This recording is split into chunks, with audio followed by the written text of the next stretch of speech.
It was definitely a little humbling, and when people asked her what she did for work, she had to restrain herself from answering, "I'm sort of responsible for humanity within 100 light years." The consul's job apparently encompassed the judicial, executive, and legislative branches all in one, and her salary didn't quite cover her living expenses. Authorized negotiations stop.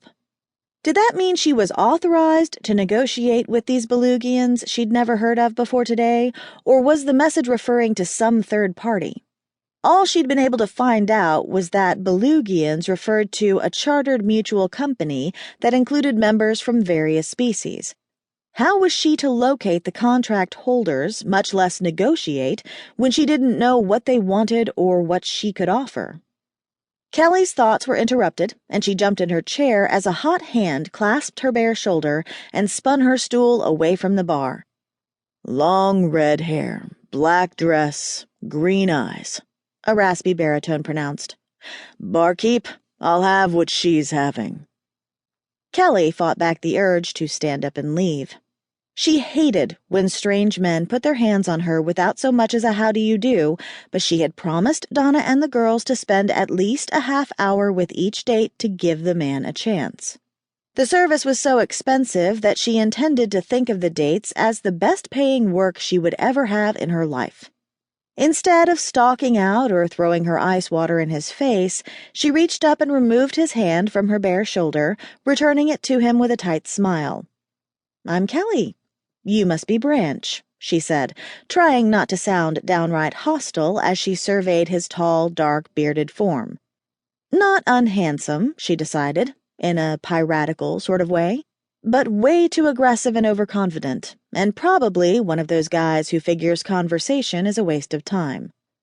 "Branch I am," he replied, taking her first salvo in stride and settling onto the stool next to her.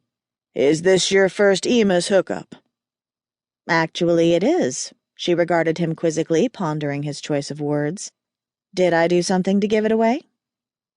"Oh, no," he laughed. "I just wondered, since it's the first time I've done anything like this. Never needed help meeting ladies," he concluded with a wink and a friendly leer. "So, what possessed you to shell out for tonight?" she inquired wryly. "Shell out?" Branch appeared puzzled for a moment, and he ran his eyes over her exposed skin as if looking for seams. "Oh, you mean pay. No, I didn't pay.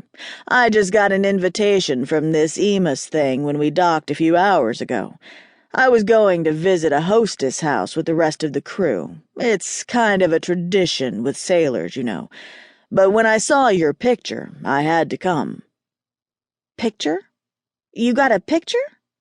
Kelly almost squeaked in aggravation. "And you didn't have to pay?" "Easy, Red.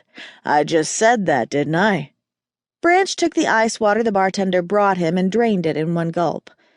An expression that combined amusement with distaste fled across his features, and he shook his head in mock despair as he returned the empty glass to the bar.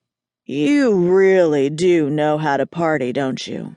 he commented, and then continued without giving her a chance to respond.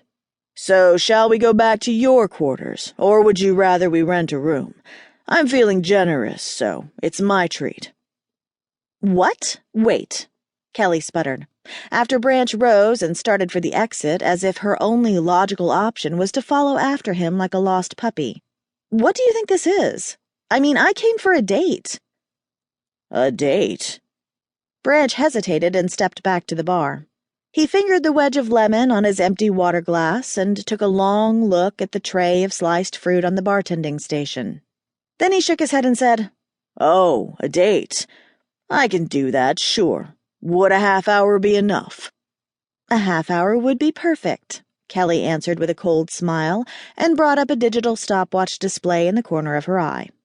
Then she had a pleasant thought and advanced the countdown from 30 minutes to 26 to account for her last 4 minutes on dating duty. "Well, would you like something to eat, or should we just get some real drinks and talk?" Branch asked, settling back onto his stool with the ease of a veteran campaigner. "Talking could be nice," Kelly replied, swirling the ice in her glass for the reassuring tinkling sound it made. "You